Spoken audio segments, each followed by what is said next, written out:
Welcome, everyone, to today's conference call. At this time, your lines have been placed on listen only for today's conference until the question and answer portion of our call, at which time you will be prompted to press star one on your touch-tone phone.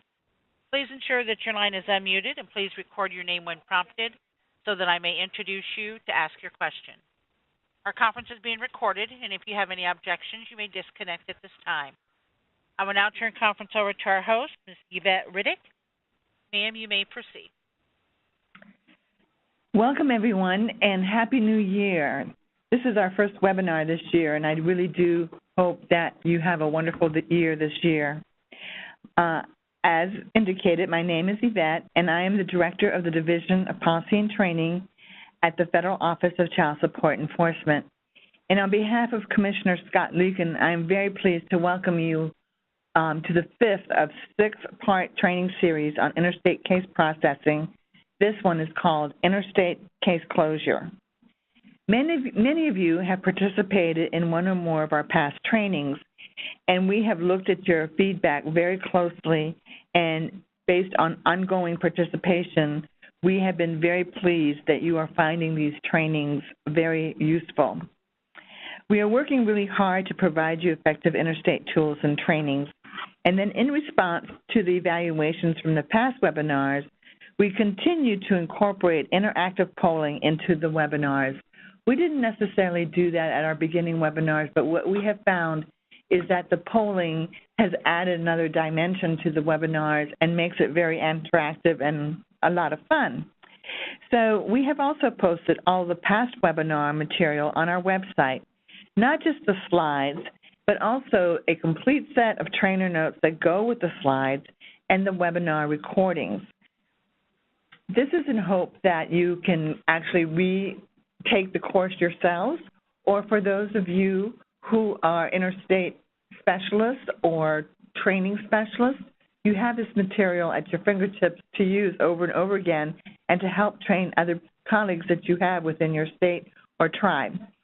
We are continuously answering written questions that you send to us after the webinars. As indeed, this past year, we have answered numerous questions, and at the end of the series, we will probably put out a policy document that's official that encompasses many of the questions and answers that we received at the time.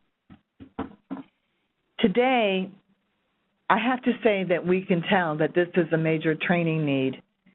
We have nearly 1,000 people on this who have been registered for this webinar, and we've had a lot of registrants for many of the webinars in the past, and I just find it totally incredible that we have that many people, and that's why we want to do a good job, and we're so happy that we're reaching out to so many people. Interstate case processing issues are really, really complex, and we have found out that over time, the heart of many interstate issues is misinterpretation about interstate case closure. So we are very pleased that many of you are here today. What we have found by getting a lot of questions and having to do a lot of research to answer those questions, that there still is, as I mentioned earlier, misconception, but sometimes case processing that really kind of needs to be corrected. And part of our goal at the Division of Policy and Training is to make the interstate case processing process not only correct but more smooth, and for all of us to collaborate together as a country in interstate case processing. We will do our best to answer as many questions as we can today during the webinar, but with 1,000 people, you can imagine that perhaps we won't be able to get to your question. If we don't get to your question, because we like to stay within the time limit that we're given, please email your question after the webinar. The information of where to send it will be with the slides. And after the training, the complete set of training series is done, as I mentioned earlier, we will consolidate the Q's and A's and issue an official document so that you all have the advantage of being able to see all of the different issues that were raised during this series. I want to thank you again for those who have gathered together in groups to participate in this webinar since we only have so many lines. And I also want to thank you all for the hard work that you do every day in serving families and children. And please let us know anytime that OCSC can further support you, and especially in policy, the Division of Policy and Training is here for you every day as well. And now I would like to turn you over to our presenters for today's webinar. I want to say that they have been with us the whole way. This is the fifth one they're doing, and I want to really recognize them because they're excellent. They're interstate experts. We wouldn't have been able to do this without them. And they are Jeanette Savoy and Diane Potts. Jeanette, will you take over? Thank you, Yvette. I also want to thank everyone who participated in the Interstate 101, 201, Interstate Scenarios, and the Payment Processing trainings, with a special thanks to those who responded to the post-webinar evaluations.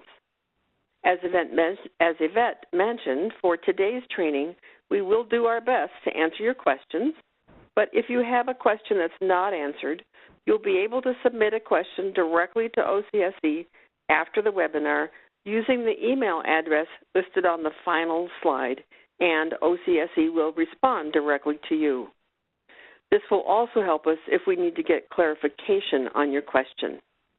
Okay, without further ado, welcome to Interstate Case Closure Training. This training covers case closure, specifically in interstate child support cases. There are 6 training modules in the Interstate Case Processing training series.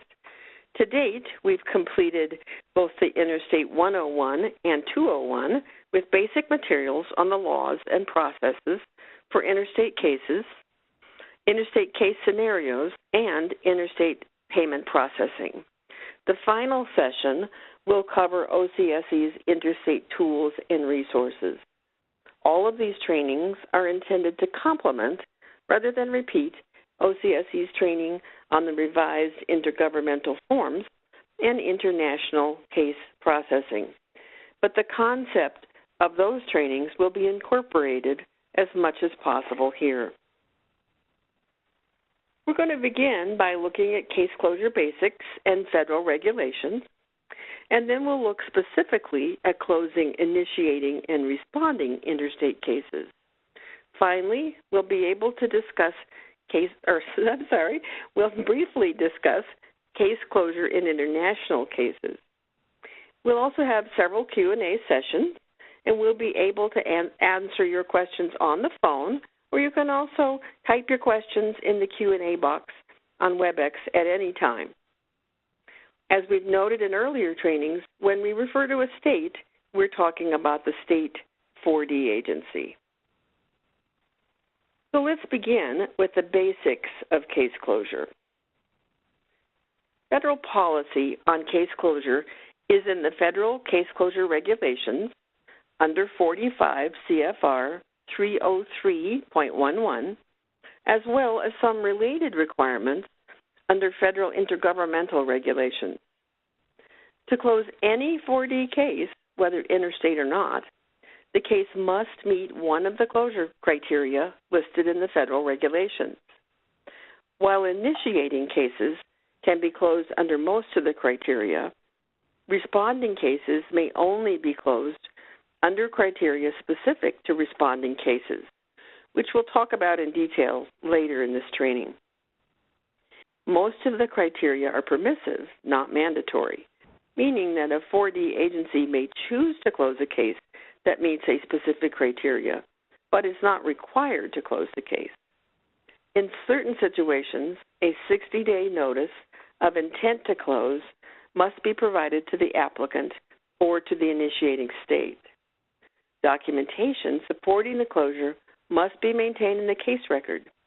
And finally, though a case must meet one of the criteria, states may elect to establish criteria that make it more difficult to close a case.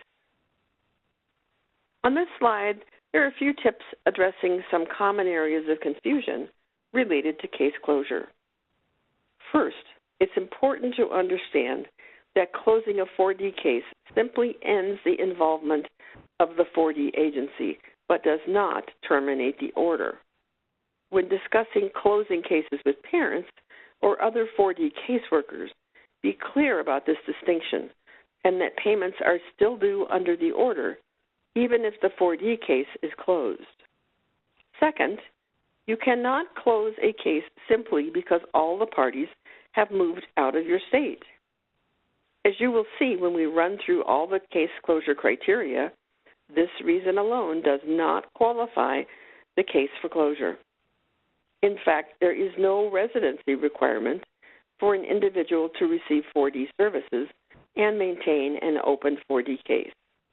Therefore, even if all parties have left your state, you must continue to work the case until it meets a closure reason. Third, interstate limited services requests are not requests to open an interstate 4D case, and therefore are not subject to these case closure regulations. If the responding state does enter the limited services request on its system, the state can simply close the request when it's completed following their state's procedures.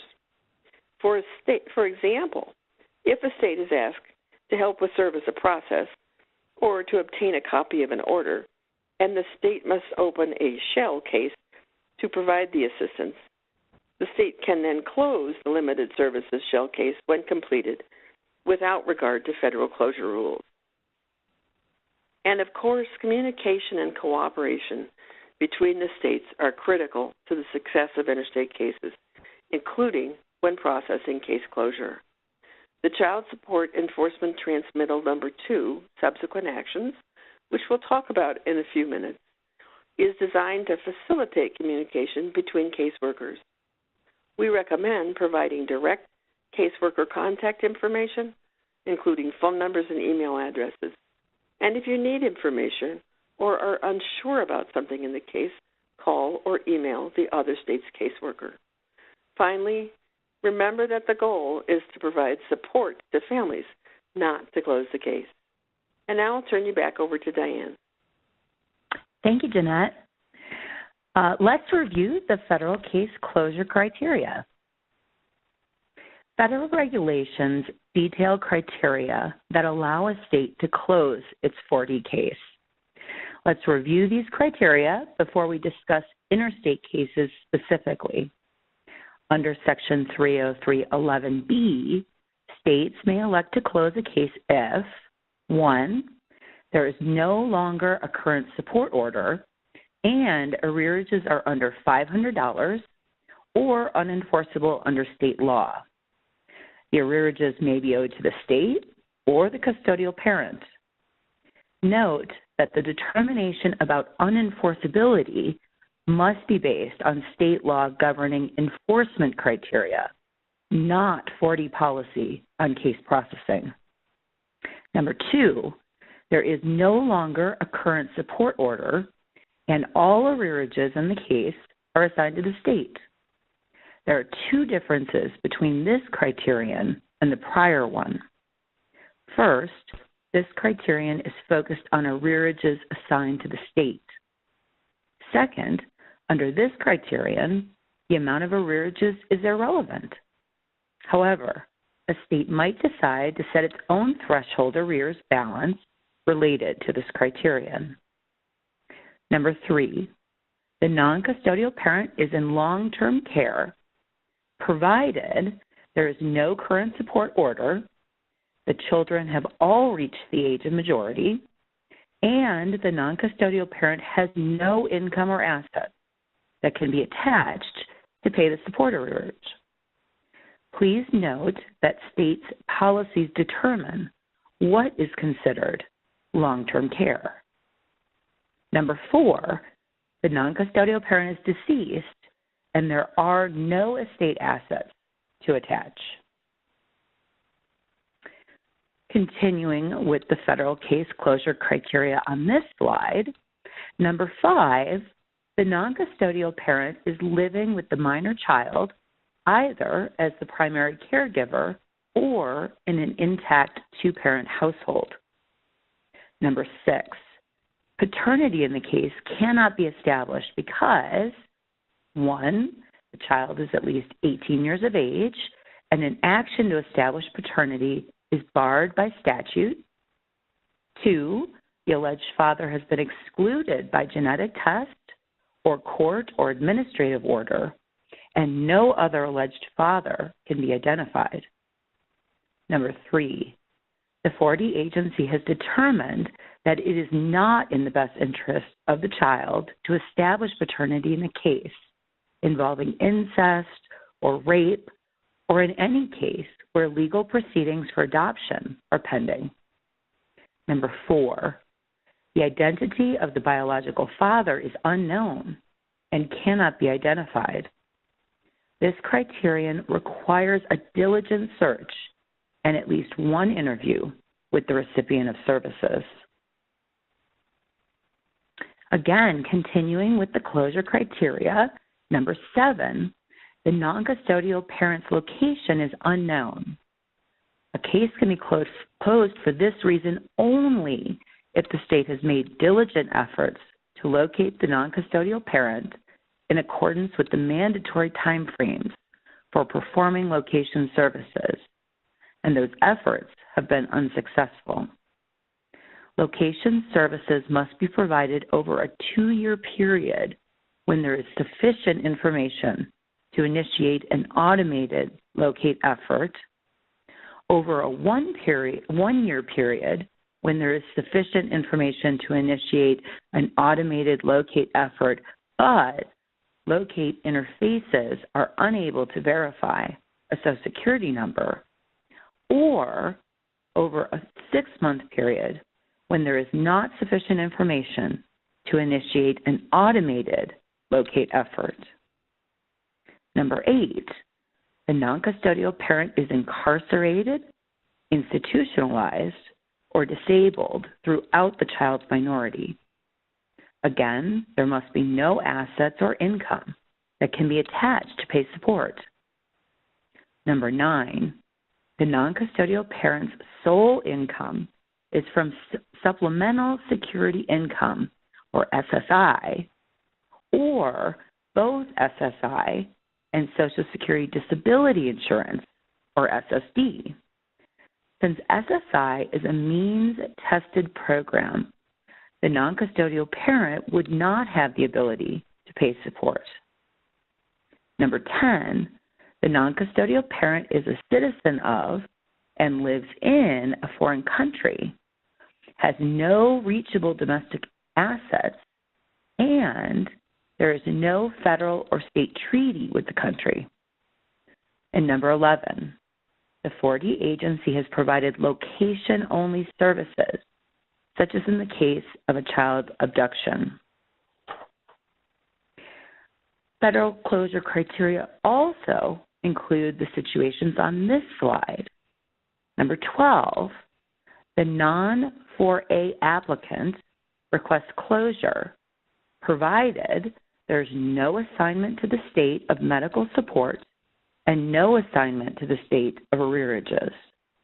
As you may know, non-4A means the applicant is not receiving TANF benefits. Number 13, an in-state limited services request to establish paternity only has been completed. In an in-state case, states have the option to allow an applicant to request paternity establishment only. The case can then be closed once this action has been completed. Note that this criterion does not apply to interstate cases. Number 14, there is a finding of good cause indicating that there would be risk to the child or caretaker if the 4D agency pursues the case. Number 15, the 4D agency is unable to contact the applicant despite a good faith effort using at least 2 different methods. Number 16, the state documents non-cooperation of the non-4A applicant when an action by the applicant is required to take the necessary next steps in the case and the applicant fails to take the required action. Now I'll turn it back over to Jeanette. Thanks, Diane. The federal closure criteria include these for responding states. Number 17 is that the responding agency documents failure by the initiating agency to take an action essential to the next step in providing services.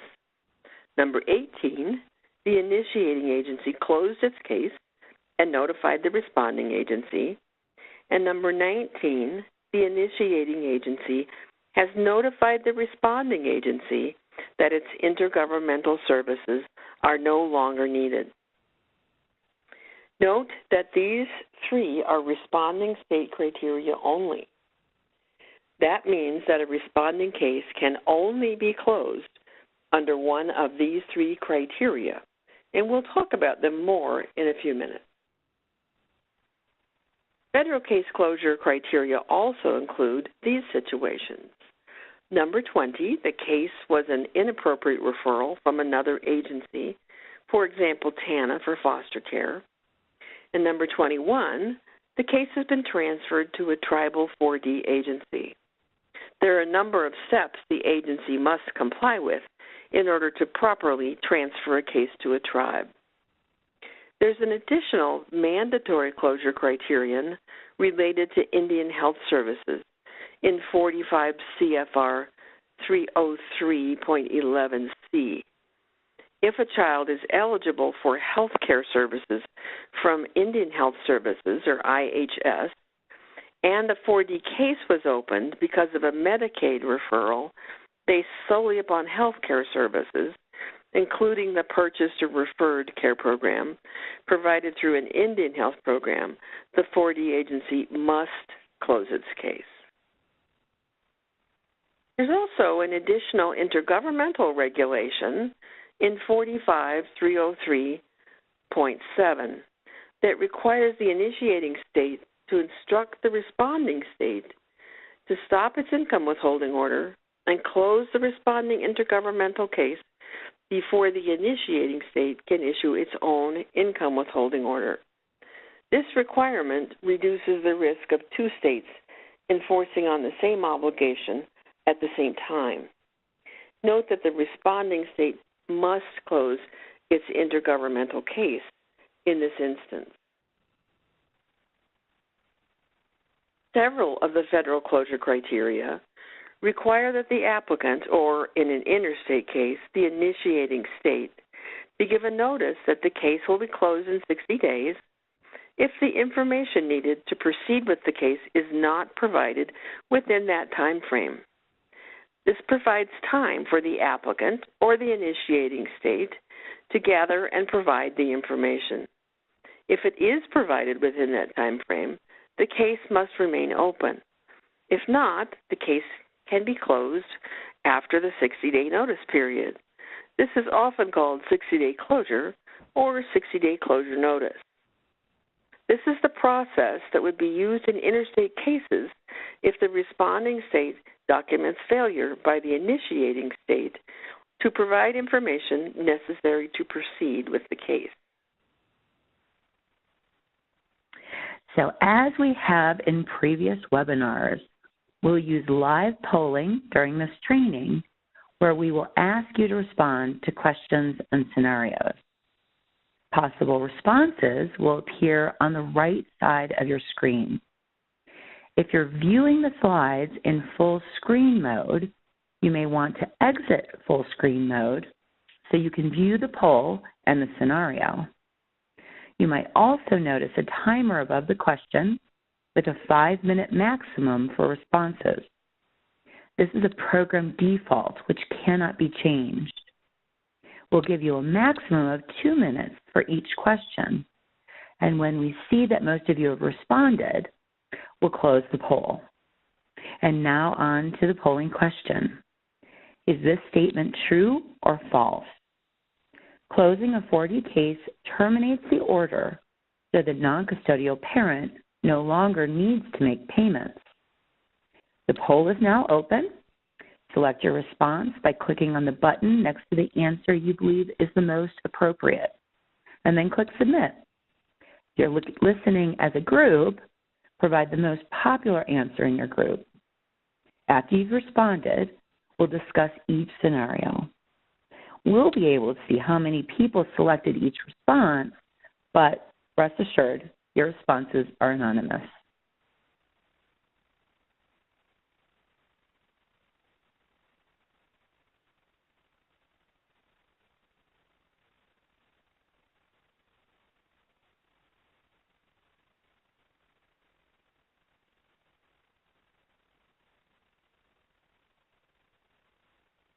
Hi, Diane. This is Liza. I'm managing the polling, and I've closed the poll, but the responses need a few seconds to clear. Thanks. Okay, thanks, Liza.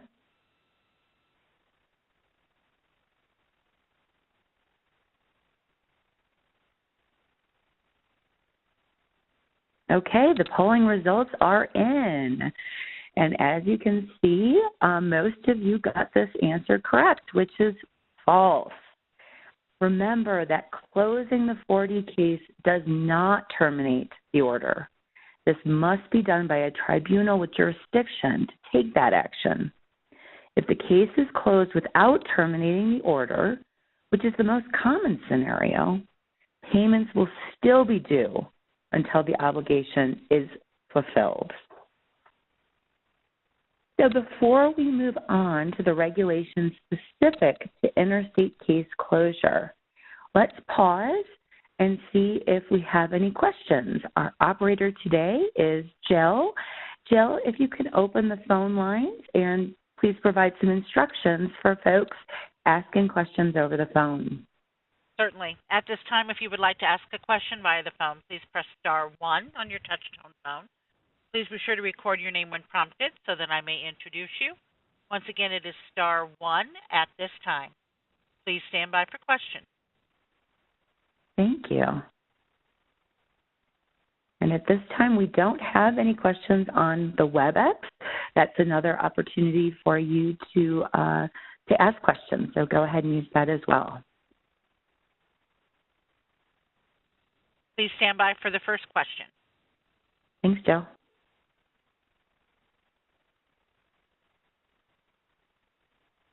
And our first question is from Karen Laborari. Your line is open. Yes, good day. I'm asking a question regarding cases that has been with no activity at all, which it was an initiating case, and we have quite a few of them, and the role of the U.S. sub worker had changed over the years. And so I had some cases that were like 18 years old and 15 years old, and I know, so I was thinking about doing the not the non-cooperation, because there's nothing for them to, I guess it's like I'm picking up someone else's work, and I was just trying to make sure I had the most efficient way of trying to close an initiating case. Okay, so Karen, let me just make sure I understand before Jeanette and I try to answer your question. So this is a two-state case, and your state is the initiating state, and so it's out there to be worked by another state as the responding state. Do I have that correct? Yes. Okay, great. So, Jeanette, please chime in as well, but under the case criteria number 19, the initiating state, as the initiating state, you can go ahead and notify the responding state that its intergovernmental services are no longer needed. So that would go ahead and terminate the two-state case, but you're still going to have to qualify for case closure under another case criteria. Jeanette, do you agree with that? Yes, and absolutely. And I think if the case has been stagnant for that long, I guess what I would try is to contact the custodial party and see if that person is still wanting services. And then if you do not get a response or cannot find that person, then you would have a basis for closure. And if the person says, yes, they still want closure, then they still want services, then you could go forward. Yes, okay. Great. Thank you. Let's go ahead and take a question off of the WebEx, and this is from Melanie Bowman.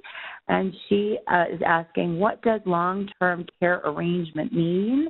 And that's set forth in case closure criteria number 3, and that says that there's no longer a current support order. The children have reached the age of majority, and the non-custodial parent is entering or has entered long-term care arrangements, and the non-custodial parent has no income or assets available above the subsistence level that could be levied or attached for support.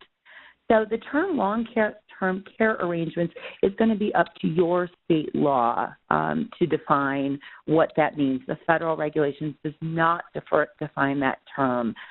Jeanette, do you agree with that? Yes, absolutely. Mm-hmm. Okay, great.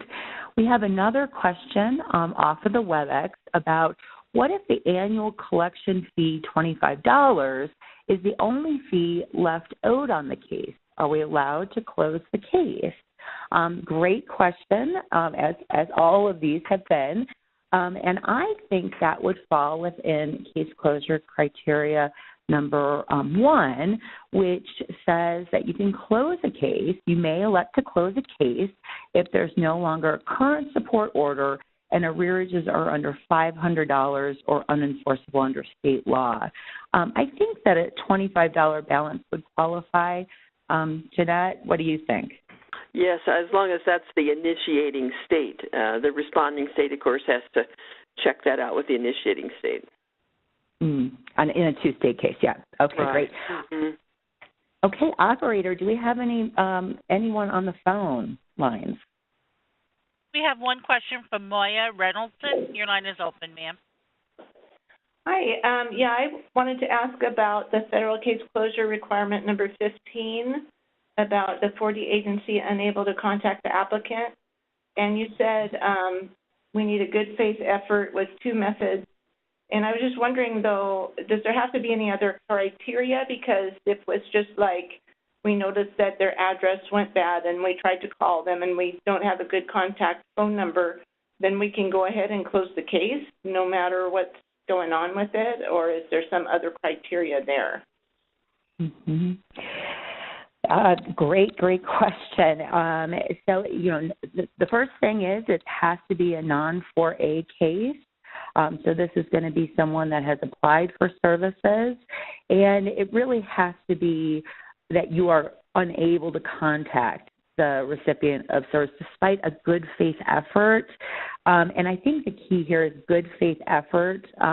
It can't be, in my view, just that you try a phone number, that doesn't work, you try an address, that doesn't work, so you automatically close the case. I think it has to be a little bit more than that.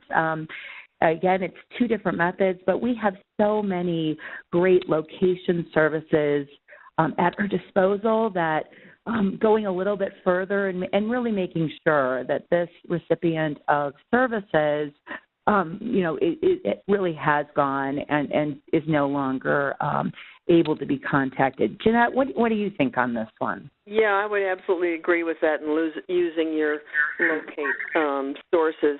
I also want to remind you that these are optional. You don't have to close just because the address has gone bad. If there's nothing you really need from that person, you can certainly keep the case open while you are attempting to find that person. Sometimes we might have the paying parent might be questioning the fact that the payments are going and the person's not getting them, they've lost contact with them or whatever. And it's true, sometimes we're receiving payments on cases where we don't really know where the person receiving support is, and we've lost all contact for years. So it's just wondering if those kind of cases would be eligible to close. Or I think that's certainly a factor for your agency should be developing policy around what is required for good faith effort. But yeah, if support's coming in and the former applicant has gone so missing that they're not even getting the support payments, I think that certainly should be a factor that your state agency should consider. Jeanette, do you agree? Yes, yeah. Of course, many payments now are going on a a card. So it's hard to determine whether the person's really getting that or not. Exactly. Thank you. Yeah, great question.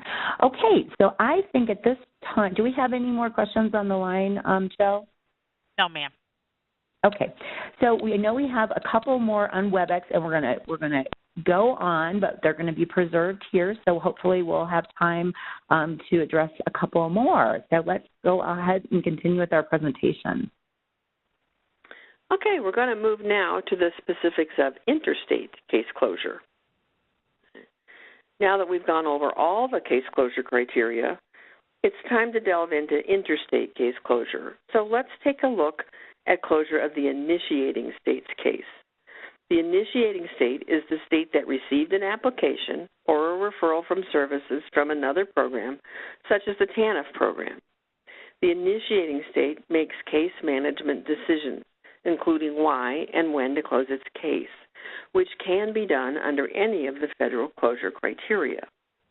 We'll assume that the initiating state has referred an interstate case to a responding state.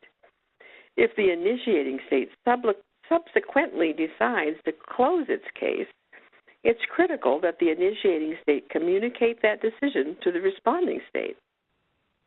When the initiating state closes its case, it must notify the responding state of the closure and the reason for closure within 10 working days. In a minute, we'll discuss what the responding state should do in response. If for some reason the initiating state determines that the best course of action is to initiate its own income withholding order to the obligor's employer, rather than rely on enforcement by the responding state, it must instruct the responding state to stop income withholding and close the responding case before the initiating state issues its own income withholding order. For example, an initiating state may decide to do this if an employer is found in another state. The initiating state also has the option of keeping its case open and instructing the responding state that its services are no longer needed. And there might be several reasons for this.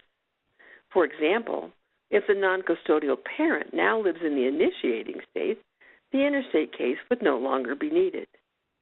The non-custodial parent might also reside in the third state, and the initiating state wants to refer an interstate case to the new state.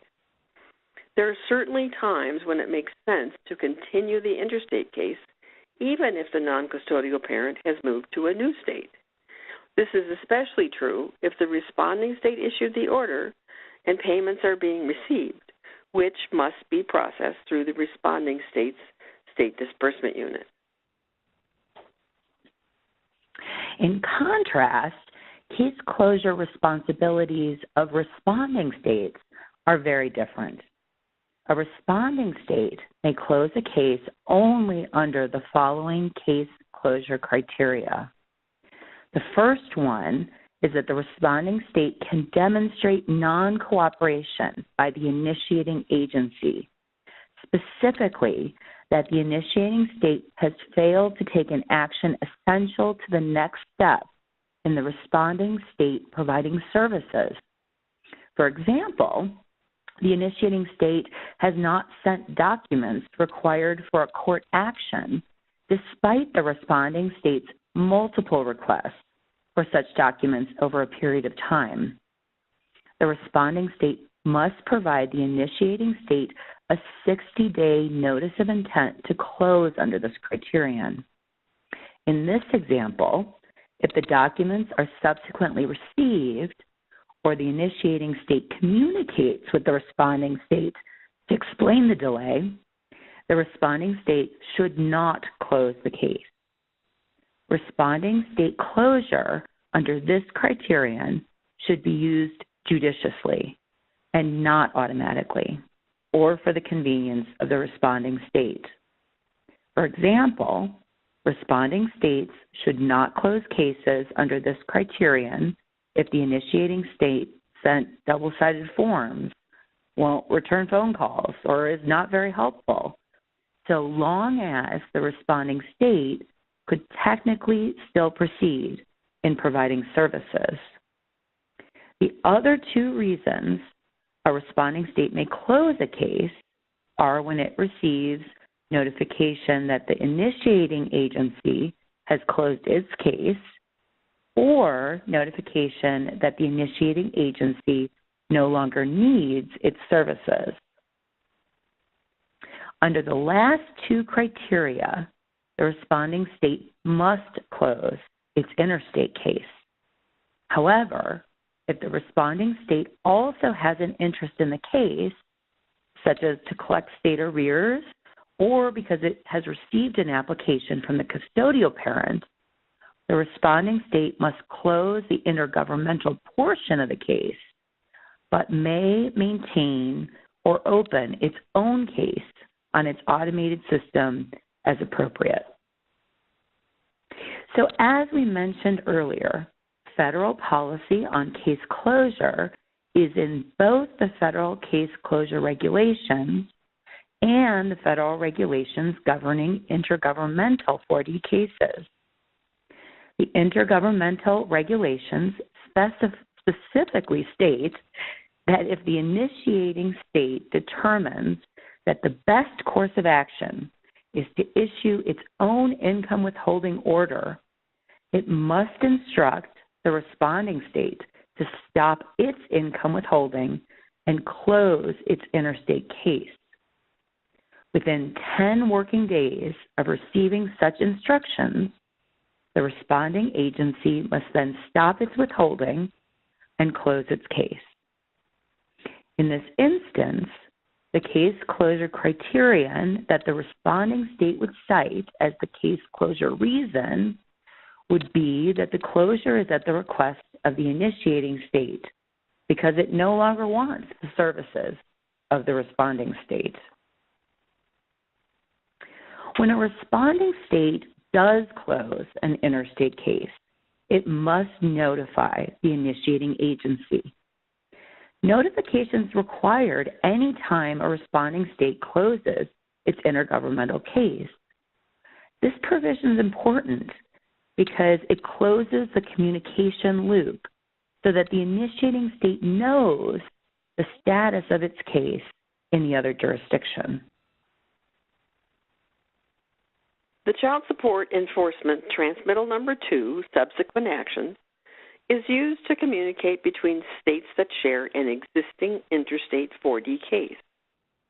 It has a section specific to intergovernmental closure actions, and both the initiating and responding agencies can communicate about case closure status using this form.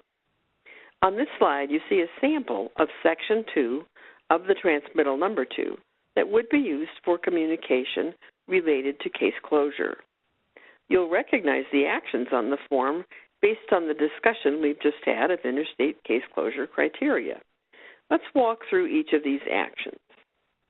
The initiating state uses number 1 to notify the responding state that the initiating state's case is closed, provide the reason for closure, and instruct the responding state to close its intergovernmental case. The initiating state uses number 2 to instruct the responding state to close its case and stop its income withholding when the initiating state is keeping its case open. This is for instances when the initiating state no longer needs the responding state's services. For example, the initiating state intends to enforce on its own or to refer an interstate case to another state. The responding state uses this section to communicate closure information to the initiating state. They use number 3 to confirm that they've closed the case as instructed. They use number 4 to provide a 60-day notice of intent to close when documenting non-cooperation of the initiating state. Notice that this section provides the date, 60 days in the future, on which the responding state's case will close, as well as space to indicate what information is needed for the responding state to proceed with the case. And they use number 5 if the 60-day period has passed and the initiating state has not provided the required information or communicated the reason for delay. The federal tools available to you may also provide the information that you need, and they include the Child Support Enforcement Network, or CISNET, Query Interstate Cases for Kids, which we call QUIC, the Federal Case Registry, or FCR Query, the Electronic Document Exchange, or EDE, and the Intergovernmental Reference Guide, or IRG. Remember that the goal is to provide support for families, and that communication and cooperation can help to ensure that this goal is met. So how is all of this different for international cases? So far, we've been talking about case closure criteria with an emphasis on how they apply in interstate cases. We noted that a responding state may close a case if the initiating state fails to take action necessary for the next step within 60 days of a request from the responding state. Must other countries meet the case processing timeframes for interstate cases? The answer is no. Federal 4D regulations only apply to U.S. states that are receiving 4D funds. Policy Interpretation Question, PIQ 0401, notes that foreign countries may not be able to respond to requests from states within the timeframes that apply to interstate cases. In fact, the Hague Child Support Convention contains timeframes for working convention child support cases that are longer than our federal timeframes. That means you may need to flag international cases in your system so that they are not automatically identified for closure using the same timeframes as used in interstate cases. The timeframes for international cases are covered in OCSE's International Case Processing Training, which is on the OCSE website.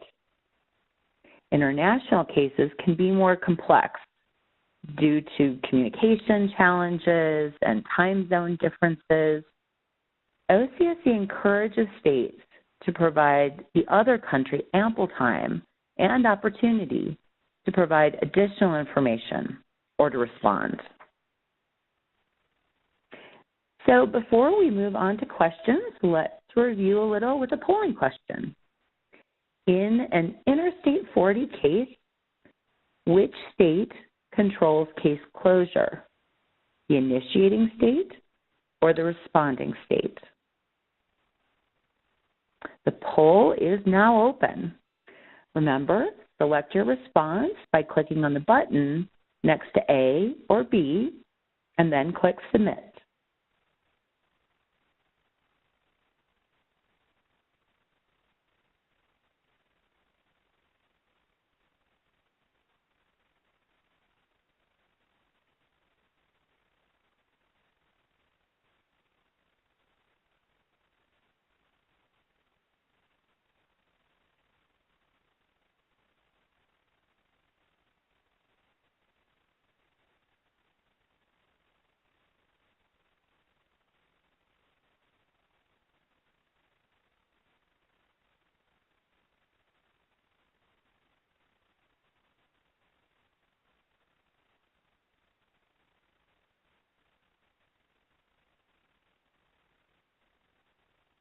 Okay, our poll has closed.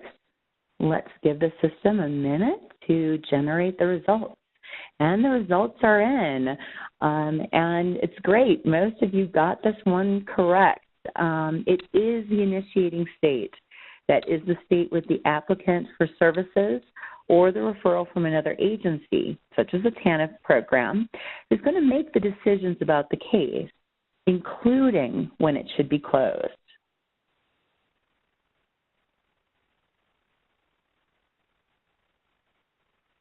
And here's another polling question. A responding state can close its intergovernmental case under any of the federal closure criteria without the permission of the initiating state. Is this statement true or false? Again, the poll is open. Select your response by clicking on the button next to A or B, and then click Submit.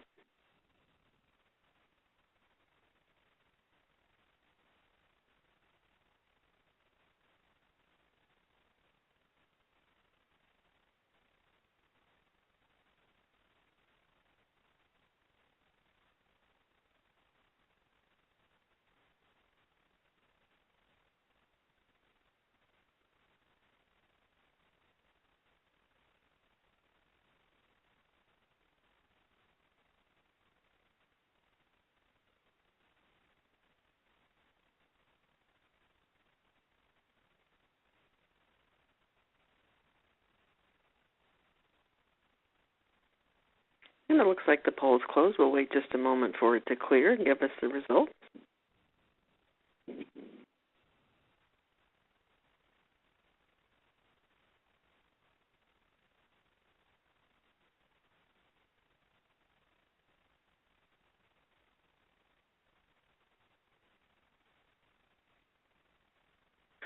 And once again, most of you did answer this correctly. The answer is false. The responding case can only be closed under the 3 criteria we discussed for responding cases, not under the other federal closure criteria. In the interstate context, the responding state is providing appropriate services and treating the case as it would one of its own in-state cases.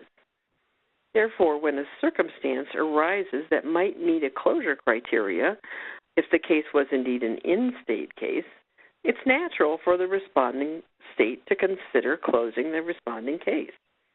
However, at this point, the responding state needs to stop. Instead of proceeding to close the case on its own determination, the responding state needs to communicate with the initiating state and wait for the initiating state to direct the next steps. The responding state may not unilaterally or automatically close the interstate case. Rather, the initiating state makes the case management decisions related to its own cases, including its initiating interstate cases.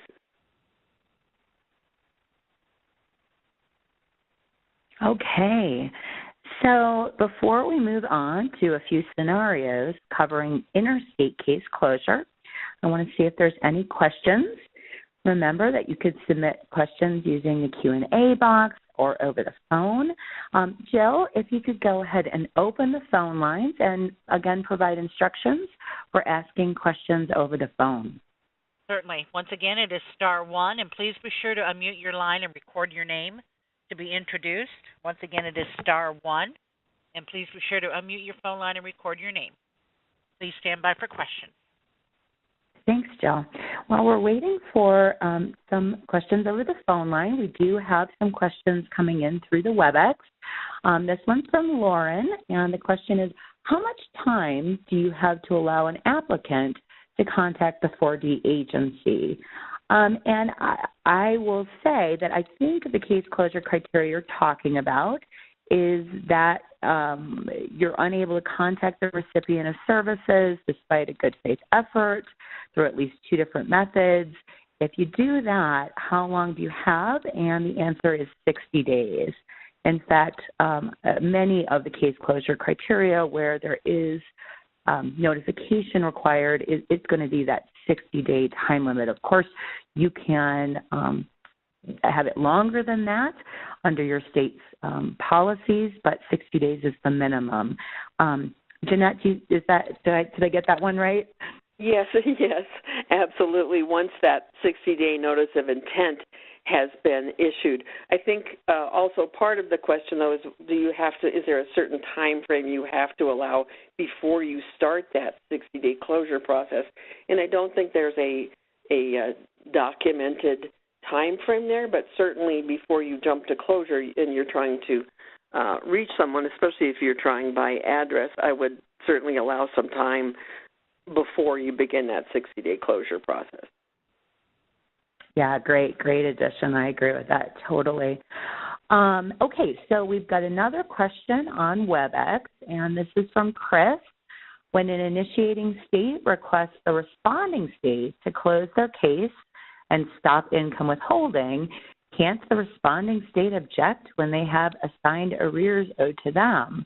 And I'll pass this one to you, Jeanette, to answer first.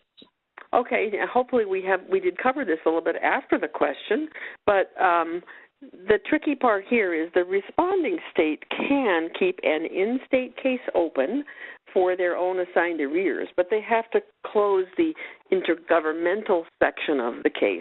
And depending upon how your state's system is built, that may be what you think of as a different case, or it may be just a part of the same case. But if they ask you to close your intergovernmental case, you must do that. Yep, I agree. Thank you. Let's go ahead, Joe. Do we have anyone on the phone line? We have a question from Bernadette. Ma'am, your line is open. Yes, thank you. Can you restate what PIQ means, please? Oh, absolutely. It's policy. Oh gosh, Jeanette, do you know off the top of your head? Policy interpretation questionnaire or question. Yeah. That's a document that that OCSE puts out with policy interpretations. Thank you so much for that. Sure. Okay. Do we have anyone else on the phone line? Yes, Moya Reynoldson has a question again, and ma'am, your line is reopened.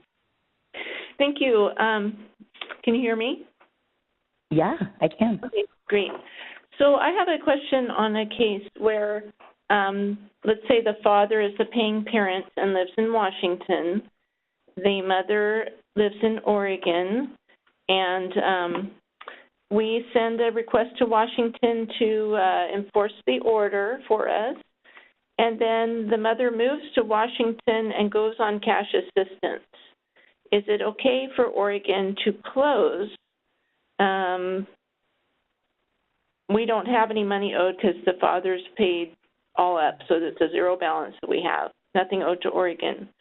Can we close, and if so, for what case closure reason can we use if the mother doesn't ask us to close? Yeah, that's a tough one. So I will start by saying that as the initiating state, you do have the ability to request the responding state close its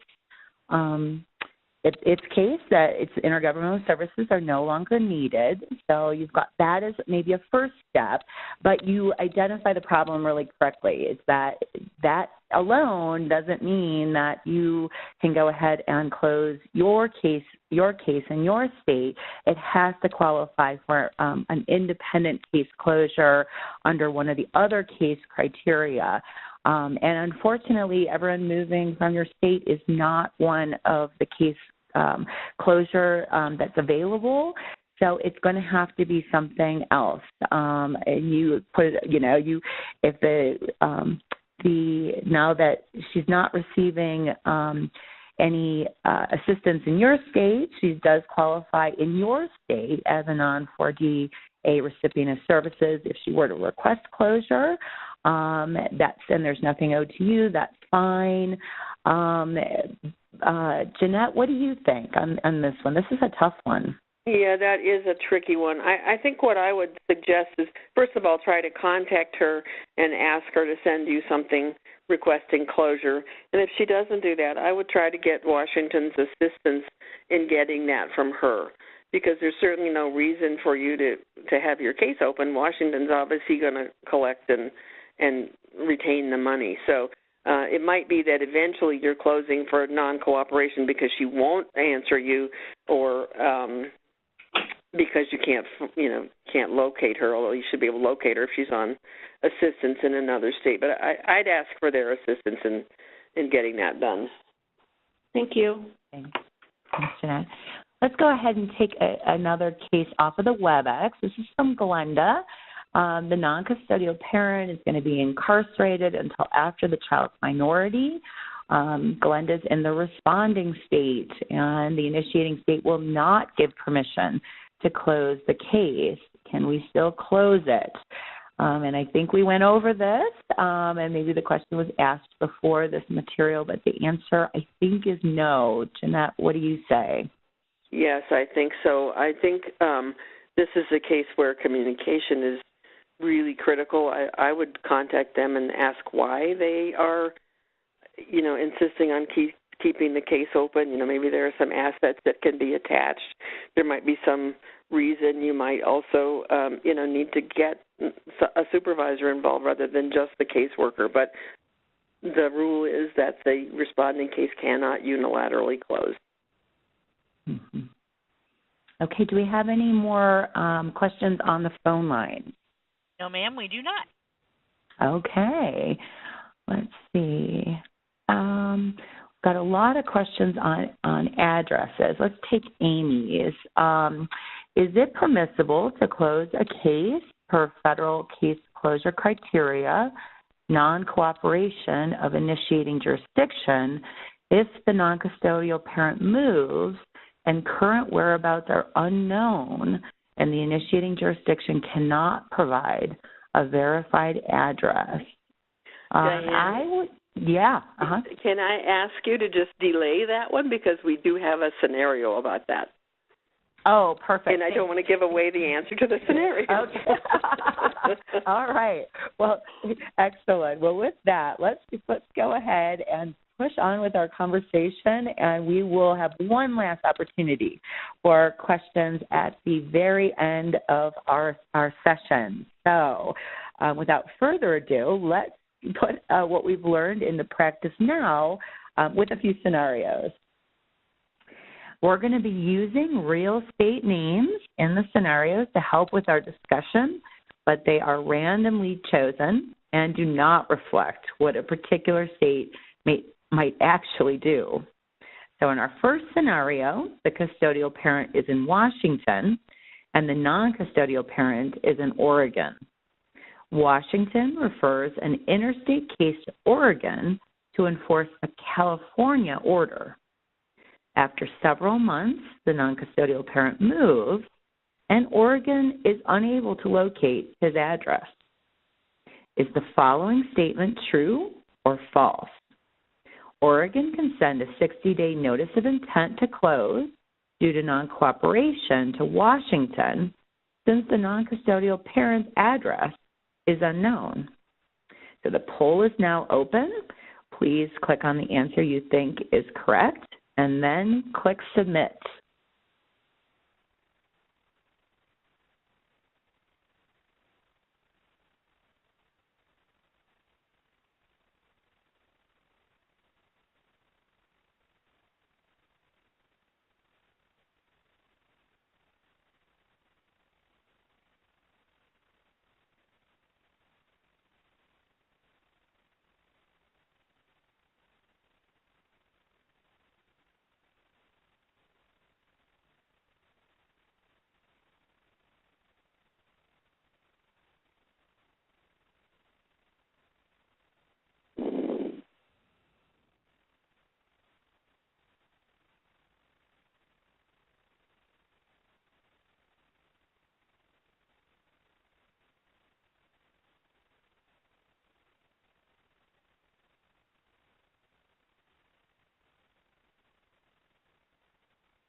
Okay, we did go ahead and close the poll. We left it open for a long time, so I think folks might be struggling a little bit with how to answer this.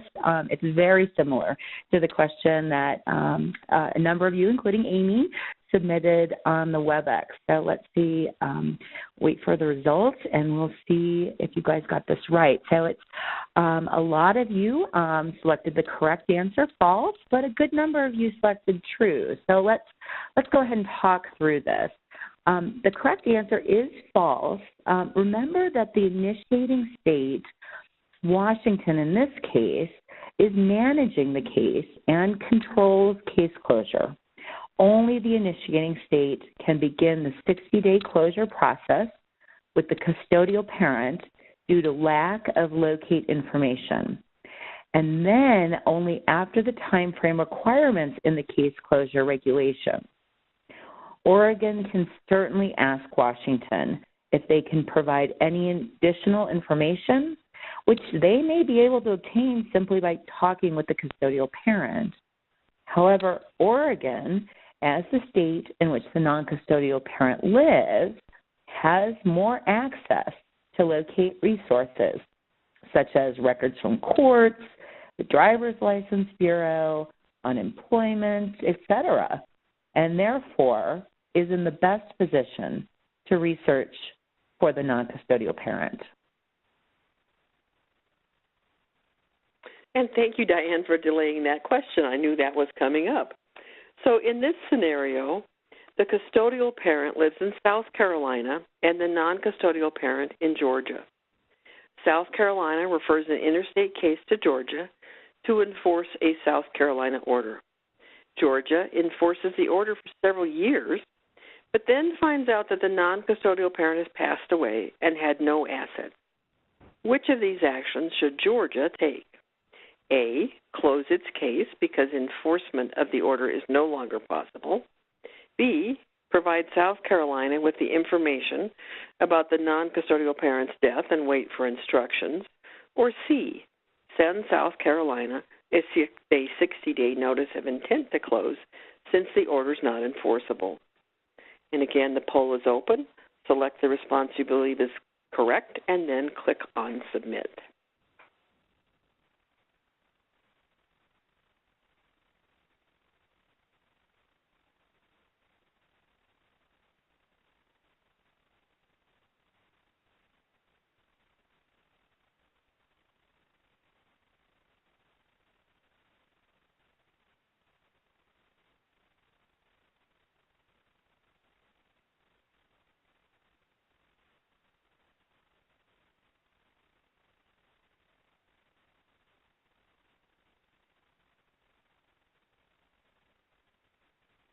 Hi, Jeanette. This is Liza. People are working on this, so we'll give it another 10 seconds. Thanks. Okay, thank you, Liza. And we do appreciate people's patience with this, especially when we have a group trying to come to a consensus. Sometimes it takes a little longer to come up with your correct answer.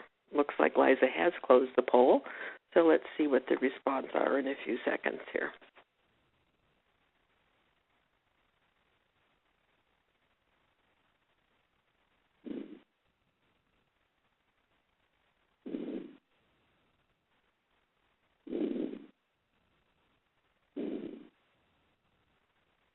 Well, you all did pretty well on this one. It looks like the majority of you did get the correct answer, and that is that Georgia must provide South Carolina with the information about the non-custodial parent and wait for instructions, and that's answer B. South Carolina will most likely begin 60-day closure of their case, giving the custodial parent an opportunity to provide information on possible attachable assets, and then close their case if no new information is provided. South Carolina should communicate with Georgia to let them know they're taking this action, and then inform Georgia when the South Carolina case is closed. At that point, Georgia can then close its case. If this were an in-state case with no other state involved, Georgia could begin the 60-day closure process, giving the custodial parent an opportunity to provide information on possible attachable assets. However, since Georgia is the responding state, remember that there are only 3 reasons the responding state can close its intergovernmental case: non-cooperation of the initiating state, notification that the initiating state has closed its case, or notification by the initiating state that the responding state services are no longer required.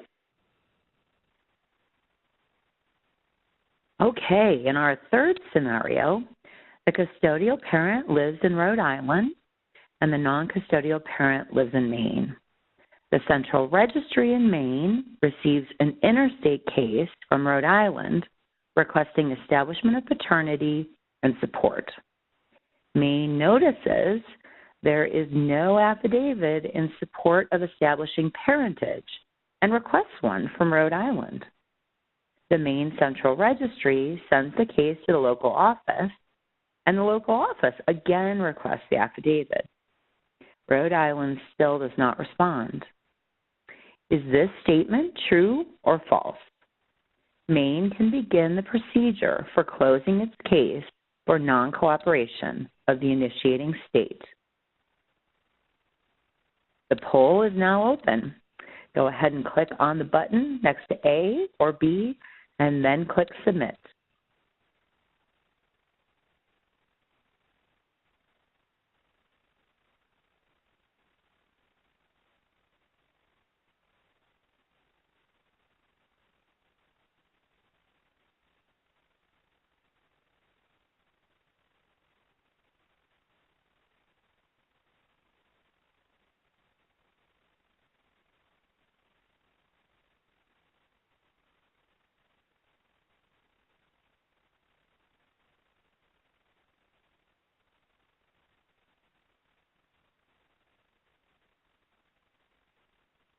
Okay, we have the polls closed. Let's wait to see what the results are.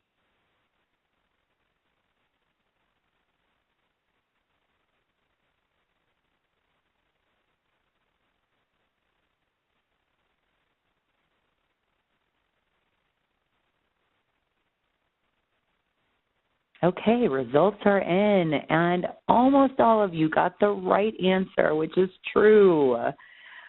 As noted in the Federal Intergovernmental Forms Matrix, which we've mentioned in other trainings, most states require an affidavit in support of establishing parentage in a case to establish parentage.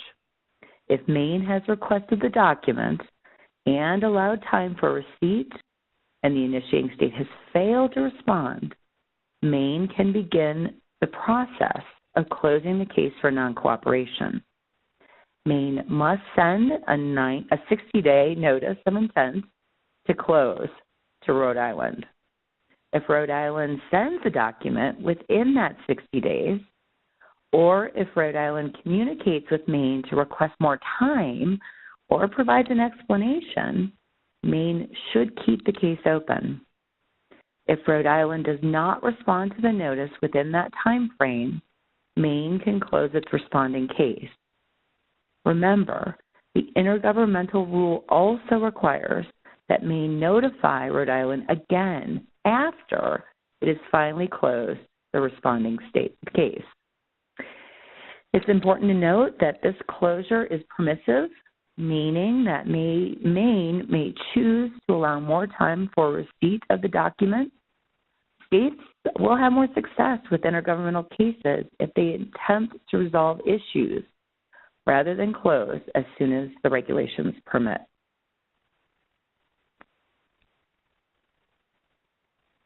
And in this scenario, the custodial parent lives in Kansas and the non-custodial parent lives in Oklahoma. Kansas refers the case to Oklahoma, requesting enforcement of a Kansas order. Oklahoma opens a case but cannot find an employer for the non-custodial parent and asks Kansas to identify one. Kansas is also unable to find an employer for the non-custodial parent. Can Oklahoma close its case for non-cooperation of the initiating state for failure to provide an employer? Answer yes or no. And the poll is now open. Click on the button next to A or B, and then remember to click Submit.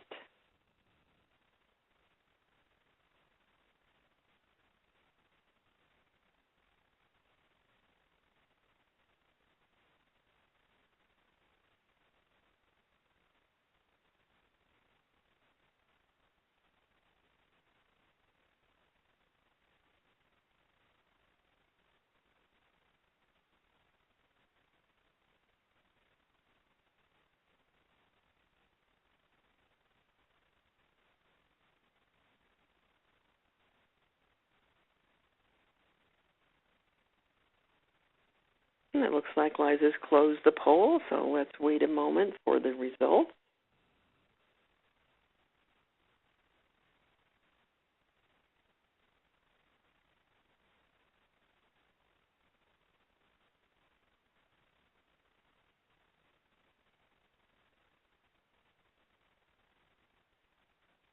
Great. Almost all of you did answer this one correctly, and the correct answer is no.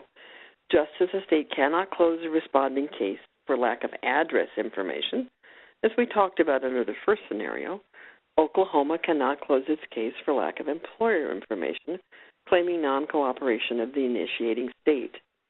This does not meet any of the criteria for closing a responding case.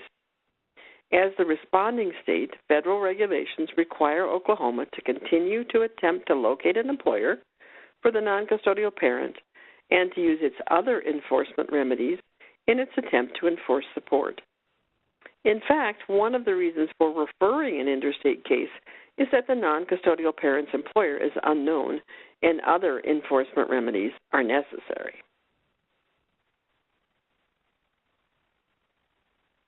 Okay, in our last scenario, we have a case in which the custodial parent lives in Delaware and the non-custodial parent lives in North Carolina when the case is first opened. Delaware refers a case to North Carolina to enforce a Delaware order. North Carolina issues an income withholding order and is sending payments to Delaware. Later, however, the non-custodial parent moves to South Carolina and still works for the same employer. Delaware sends a request to North Carolina to stop its income withholding order and close its case. North Carolina doesn't want to close its case as payments are being received. Can North Carolina refuse to close its case? Okay, the poll is now open. Again, click on the button next to A or B and click Submit.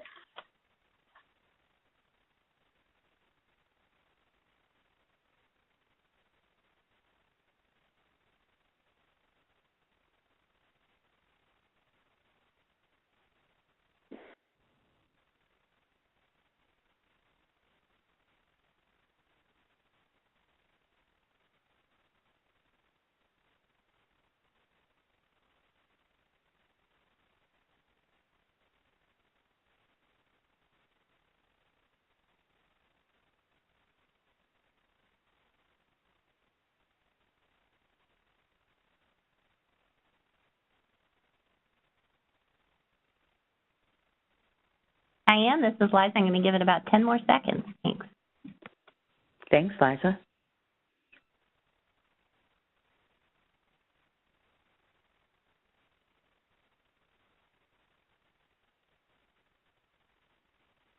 Okay, the poll is now closed. Let's take a minute to see what the results are.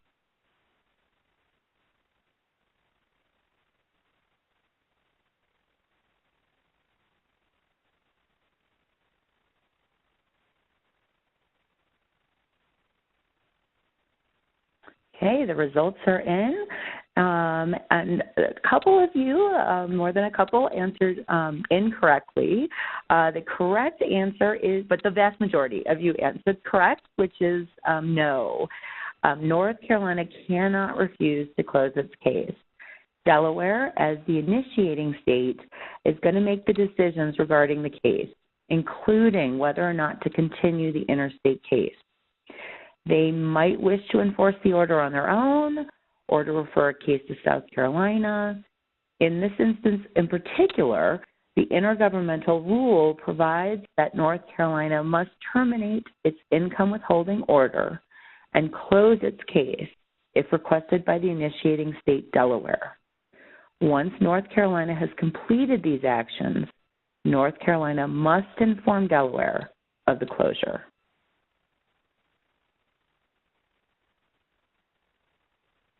And on this slide, we have some resources that you might find helpful in processing interstate cases. The federal regulations at 45 CFR 303.7 outline responsibilities in interstate cases, and the regulations at 45 CFR 303.11 address case closure specifically. OCSC also has a number of resources accessible from its website that are helpful in processing interstate cases. Since we talked briefly about cases with other countries, we've included the PIQ we mentioned in that segment. And the final link is to this series of interstate trainings. Each training includes a PowerPoint and slide notes. Each session is added to this link after the webinar.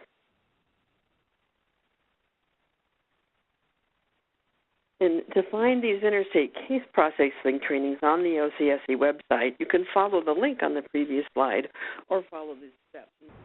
To go over those with you a little bit. So you go to the website, which is pictured on this over child purpose. Do not scroll down. You'll then see this screen that's on the screen here.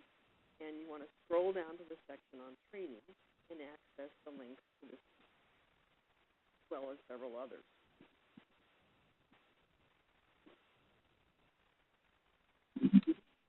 Jeanette? Jeanette, we lost you. Maybe we could have Diane finish these slides? Okay. Yes. Okay, so this screen shows the training section. You want to click on the plus sign next to the training series you want to access, and then click the link to the series. On this slide, these are the resources. Michelle, next slide, please. Okay, these are the resources related to the federal intergovernmental forms, the forms and training on the forms, as well as the forms matrix are on the OCSC website. Okay, so we have just a few minutes for some questions on interstate case closure, but I first want to point out that after the webinar, all registrants will receive a training evaluation. We hope you will complete it, as your feedback is really, really important to us. We've got a number of questions on the WebEx, so let's start with that. The first one is from Lorianne. If the initiating state has a case that has $65 in fees still owed on it, and the other state, so the responding state, refuses to collect the fees, can we close this case? Well, as the initiating state, you control the case, so you can certainly first notify the responding state that its intergovernmental services are no longer needed. You'll then need to qualify under an independent case closure criterion for permission to close the case. And I think that would fall under the fact that there is no current support order and arrearages are under $500 or unenforceable under state law. So I think the answer to that is yes. Jeanette, if your sound is back, let me know if you agree. Yes, I would agree. I'm hoping you can hear me. Liza, can you hear me? Yes, we can all hear you. Okay, great, thanks. Okay. Our next question is from Julie. What should we do when a state closes the case before receiving a response from the initiating district or state? Jeanette, you want to take this one first? So I'm presuming they're talking the responding state closed without permission of the initiating state. I would first contact the responding state's caseworker and have a discussion, see if you can get them to reopen the case if that's what you hope that they will do. If not, I would probably contact either the interstate contact or the central registry in the responding state to see if you can get some assistance with that. Yeah, I agree. You can always also contact your federal representative in your region. That wouldn't be my first option, but if you're not getting any other help, they're always there to help you too. Yeah, I agree, and I would just say that communication between states is just so instrumental and so important to helping families get support across state lines. So I agree with that completely. I'm going to take a question from Shelby. Can a responding state close a case due to the initiating state not being able to provide an updated POV, which I'm going to assume is a paternity acknowledgement? I think that's probably a postal verification, Diane. Oh, postal thank you. Okay, so updated postal verification after the case was opened in the responding state.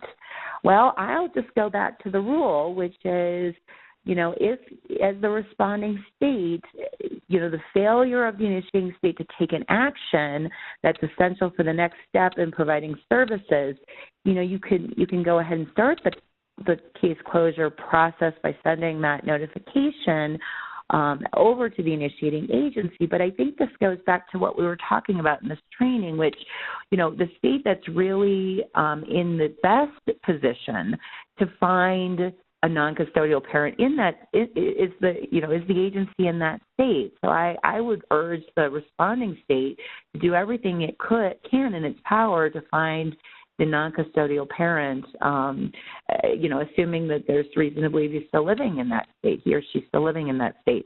Jeanette, what do you think? Yes, absolutely. I think, OCSC in the past several years has tried to really make closure regulations really clear, and hopefully in this scenario, in this training, we are making it clear that lack of locate or just lack of a post office verification doesn't constitute non-cooperation. So the responding state does need to continue to attempt to locate the obligor. Now, if the non-custodial parent is located in a different state, that sort of changes it, and that needs additional communication. Mm-hmm. Great. And we're just going to take one more. So many are on WebEx, and they're all great questions. Sorry we couldn't get to all of them, but this one comes from Mary. Do case closure requests from the initiating state have to be written? We've had instances where we've received permission and a phone call, and they failed to follow up with a written request. I'll go to the regulation, and it does talk about notification, but it doesn't say in what form that notification has to be. Jeanette, do you have I would say I would love for it to be in written notification, because then it's essential for the case, for the case document in case you're ever audited. But what do you think? Yeah, I don't think there is any requirement that it be written, but I'm with you, and I would try, maybe sending an email if you've got an email address, and say, we had this conversation, and name the person you had the conversation with, and we'd like a written documentation. If you would just please confirm that via return email, that would help. Yeah. In case it's ever. Yeah. Yeah. Dan Millard, OCSC. In the most recent regulation addressing case closure, we added language that the request could go from a state to another state as long as it was in a record, and record is defined in the regulations. It can be electronic, but it has to be retrievable in some format. So, thank you, Ann. If you look at the regulation, the notification to the recipient of services has to be in writing. Right. Great clarification. Thanks, Ann. Okay, Jeanette, you want to wrap it up? Yes, this certainly concludes our interstate case closure training. We have one more interstate training session for you in February. Registration will be available 2 to 3 weeks prior to the date listed on the slide in February. And we hope you'll join us for our final webinar, which covers OCSC's interstate tools and resources. Finally, OCSC will post the recordings and PowerPoints, including trainer notes, from all of these sessions on the website for your future use and to share with colleagues. And we want to thank you so much for participating. We want you to please use the email on this slide to send additional questions or any questions that did not get answered in this presentation. Again, thank you so much, and goodbye to all. That does conclude today's conference call. We thank you all for participating. You may now disconnect and have a great rest of your day.